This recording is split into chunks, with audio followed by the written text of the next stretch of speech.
ဆရာဝန်တဦးကအယုံမလေးတရုတ်ကိုငါစစ်ဆေးမှုပြုလုပ်နေစဉ်ကြောက်မက်ဖွယ်ရာမြင်ကွင်းတစ်ခုပေါ်လာခဲ့သည်ထိုအယုံမလေးတွင်လူသားများကဲ့သို့ပြည့်စုံသောအယိုးစုများရှိနေသည်ကိုတွေ့ရှိရသည်ယခင်ကအယုံမလေးနှင့်တမိဖြစ်သူတို့ကြုံတွေ့ခဲ့ရသောထူးဆန်းသည့်ဖြစ်ရပ်များကိုပြန်လည်တွေးတောမိပြီးနောက်ကန်တာနှင့်ဇနီးဖြစ်သူတို့သည်ရဲတပ်ဖွဲ့ကိုအကြောင်းကြားခဲ့ကြသည်အယုံမလေးသည်လူတက်မှုနှစ်ခုနှင့်ဆက်ဆက်နေသောကြောင့်ရဲတပ်ဖွဲ့ကအယုံမလေးကိုရဲစခန်းသို့ခေါ်ဆောင်သွားရန်ဆုံးဖြတ်ခဲ့သည်သို့သောရဲများရဲစခန်းတို့ကားမောင်းပြန်လာစဉ်တွင်ထူးဆန်းသည့်ဖြစ်ရပ်တစ်ခုထပ်မံဖြစ်ပွားခဲ့သည့်ရှေ့ခန်းတွင်ထားရှိခဲ့သောအယုံမလေးသည်ရုတ်တရက်ပျောက်ကွယ်သွားခဲ့သည်ရဲကကားပေါ်မှဆင်း၍စစ်ဆေးကြည့်သောအခါမိသည့်ထူးဆန်းမှုမှမတွေ့ရပေအယုံမလေးသည်ကားအောက်တွင်ကပ်ပါသွားသည်ဟုထင်မှတ်ခဲ့တော်လဲကားပြီးထဲတွင်လေးဖက်လေးချောင်းကွေးကောက်နေသောမိန်းကလေးတဦးကိုတွေ့ရှိခဲ့ရသည်ထိုမြင်ကွင်းကိုနောက်မှလိုက်လာသောကန်တာဇနီးမောင်နှံကမြင်တွေ့ခဲ့ရသည်ရဲကထိုအယုံမလေးကိုဖက်၍ငိုကြွေးနေသည်ကိုကြည့်ခြင်းအပြင်နှက်ဆိုးပုကတ်ခံရပြီဖြစ်ကြောင်းထင်ရှားသည့်ကန်တာတို့နှင့်အတူဘုန်းကြီးကျောင်းမှခေါ်ဆောင်လာသောဘုန်းတော်ကြီးတစ်ပါးလည်းပါလာခဲ့သည်ဘုန်းတော်ကြီးသည်ရဲနောက်တွင်ဒူးထောက်ကရဲကိုထက်ခါရိုက်နှက်ပြီးလူအများနားမလည်နိုင်သောဘာသာစကားဖြင့်ရွတ်ဆိုနေခဲ့သည်ထို့နောက်အယုံမလေးကိုတစ်သားတစ်တခုတည်းသို့ထည့်သွင်း၍လုံခြုံစွာပိတ်လောင်ခဲ့သည်အယုံမလေးထဲတွင်ပိတ်လောင်ထားသောနတ်ဆိုးကိုမောင်းထုတ်ရန်အတွက်ဘုန်းတော်ကြီးသည်ဘုန်းကြီးကျောင်းသို့ပြန်ရောက်သောအခါဘိုးဘွားအမွေနှင့်ဖြစ်သောဝိညာဉ်ခေါ်ယူသည့်နီလန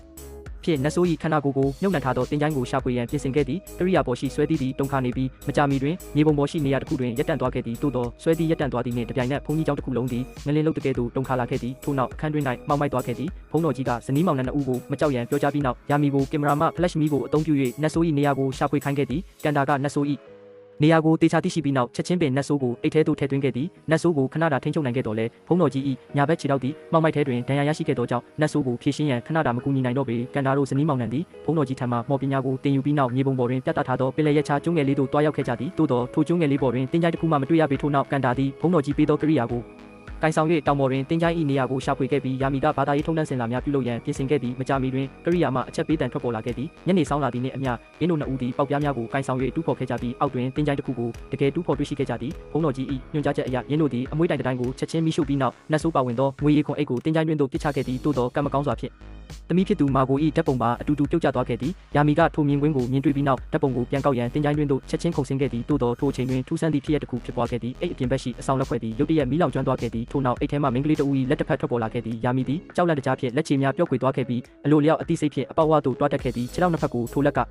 ်ကဖမ်းဆုပ်ထားသည်ကိုမြင်တွေ့ပြီးနောက်အပေါက်ပြင်ဘက်ရှိကန်နာကအခြေအနေမကောင်းသည်ကိုသိရှိပြီးအားကုန်သုံး၍ယာမီကိုတင်းကြိုင်းတွင်မှဆွဲထုတ်ခဲ့ပြီးနောက်တင်းကြိုင်းကိုပြန်လည်ပိတ်ဆို့ခဲ့သည်နတ်ဆိုးကိုမြေအောက်တွင်ပြန်လည်မြုပ်နှံလိုက်သည်နှင့်အမျှယခင်ကမှောင်မိုက်နေသောကောင်းကင်သည်တဖြည်းဖြည်းတောက်ပလာခဲ့သည်အိမ်သို့ပြန်ရောက်သောရင်းတို့နှစ်ဦးသည်နတ်ဆိုးကိုလုံးဝဖယ်ရှားနိုင်ပြီဟုပျော်ရွှင်စွာထင်မှတ်ခဲ့ကြတော်လဲထူးဆန်းသည့်ဖြစ်ရပ်များမပြီးဆုံးသေးပေမာကိုသည်9နှစ်အရွယ်မိန်းကလေးငယ်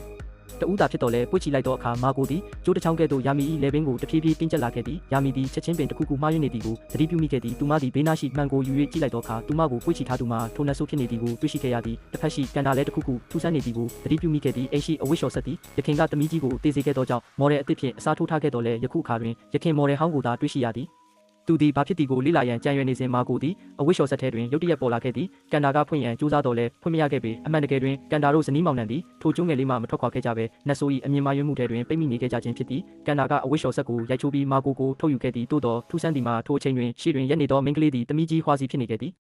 ကန်နာကဘာဖြစ်သည်ကိုမေးမြန်းရန်မဆောင်ဆိုင်ပဲဟွာစီကကန်နာကိုဧခန်းသို့ဆွဲခေါ်သွားခဲ့သည်မာကိုကမိခင်ယာမီ၏လေပင်ကိုဆက်လက်ညှစ်ထားပြီးလက်မလွတ်သေးသည်ကိုမြင်တွေ့ပြီးနောက်ဟွာစီကရှေ့သို့တိုက်ရိုက်လျှောက်သွားပြီးမာကို၏လက်ကိုဆွဲကင်ခဲ့သည်မာကိုကမခုခံပဲခေါင်းပင်မလဲပဲဟွာစီနှင့်အတူအပြင်သို့ထွက်သွားခဲ့သည်သို့သောယာမီကတေဆုံးသွားသောသမီးကြီးဟွာစီပြန်လာသည်ကိုမြင်တွေ့ပြီးနောက်ဟွာစီကိုထပ်မံမဆုံးရှုံးလိုသောကြောင့်သမီးနှစ်ဦးကိုပြန်ဆွဲခေါ်ရန်ရှေ့သို့တက်လာခဲ့သည်ကန်တာကထိုမြင်ကွင်းကိုမြင်တွေ့ပြီးနောက်ချက်ချင်းပင်တားဆီးခဲ့ပြီးကင်မရာလဲကျွန်းပေါ်တွင်ကန်တာကယာမီကိုပြန်ဆွဲခေါ်သည့်မြင်ကွင်းသို့ပြောင်းလဲသွားခဲ့သည်ထို့နောက်ယာမီနှင့်ကန်တာတို့သည်မာကိုဆွဲခေါ်၍ထိုကျွန်းငယ်လေးမှပျော်ရွှင်စွာထွက်ခွာသွားခဲ့ကြသည်ထိုအချိန်တွင်ထူးဆန်းသည့်မြင်ကွင်းတစ်ခုပေါ်လာခဲ့သည်မာကိုသည်ထိုကျွန်းငယ်လေးသို့လိုက်ပါလာခြင်းမရှိခဲ့ပါကသူမသည်မြည်သည့်အချိန်ကပေါ်လာခဲ့ခြင်းနှင့်တင်ထင်ထားသည့်အတိုင်းပင်ဇနီးမောင်နှံတို့အိမ်သို့ခေါ်ဆောင်လာသူမှာရင်းတို့၏သမီးမာကို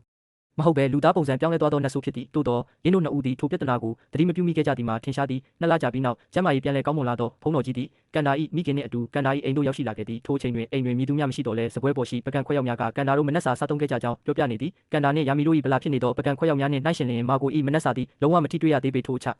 အိမ်တွင်ဘုန်းတော်ကြီးသည်အဖွား၏ဖုန်းထဲရှိစောင့်ကြည့်ကင်မရာဗီဒီယိုထဲတွင်မာကိုနှင့်နတ်ဆိုးတို့စကားပြောနေသည်ကိုတွေ့ရှိခဲ့ရသည်အမှန်တကယ်တွင်ပိတ်လောင်ခံထားရသောနတ်ဆိုးသည်ဆာကူရာကိုအမည်ရှိမိန်းကလေးငယ်တဦးဖြစ်သည်ဆာကူရာကိုသည်ငယ်စဉ်ကတည်းကကျမ်းမာရေးမကောင်းခဲ့ပေအပြင်လူများကဆာကူရာကို၏မိခင်သည်ဆာကူရာကိုအလွန်ချစ်သည်ဟုထင်မှတ်ခဲ့ကြတော်လဲတကယ်တမ်းတွင်ဆာကူရာကို၏မိခင်သည်တယောက်တည်းရှိနေစဉ်ဆာကူရာကိုမကြာခဏနှိပ်စက်ခဲ့သည်သူမသည်ဆာကူရာကိုအဘယ်ကြောင့်ယောဂများစွာဖြစ်ရသည်ကိုမုံတီးခဲ့ပြီးအခြားကလေးများကဲ့သို့ထူးချွန်ခြင်းမရှိသည်ကိုမုံတီးခဲ့သည့်နောက်ဆုံးတွင်ဆာကူရာကိုသည်နှိပ်စက်ခံရ၍တေဆုံးခဲ့ရသည်ဆာကူရာကို၏မိခင်သည်လည်းကျိုးတစ်ချောင်းဖြင့်မိမိကိုအဆုံးစီရင်ခဲ့သည်ဘုန်းတော်ကြီးကထိုအကြောင်းကိုကြားသိပြီးနောက်အခြေအနေမကောင်းသည်ကိုသတိပြုမိခဲ့သည်အမှန်တကယ်တွင်ကျွန်းငယ်လေးပေါ်ရှိတင်းချိုင်းသည်ဆာကူရာကိုနှင့်သူမ၏မိခင်တို့ပူးတွဲမြုပ်နှံထားသောတင်းချိုင်းဖြစ်သည်မကျေနပ်ချက်များပြည့်နှက်နေသောဆာကူရာကိုသည်မိခင်ကိုအလွန်မုန်းတီးသောကြောင့်မိခင်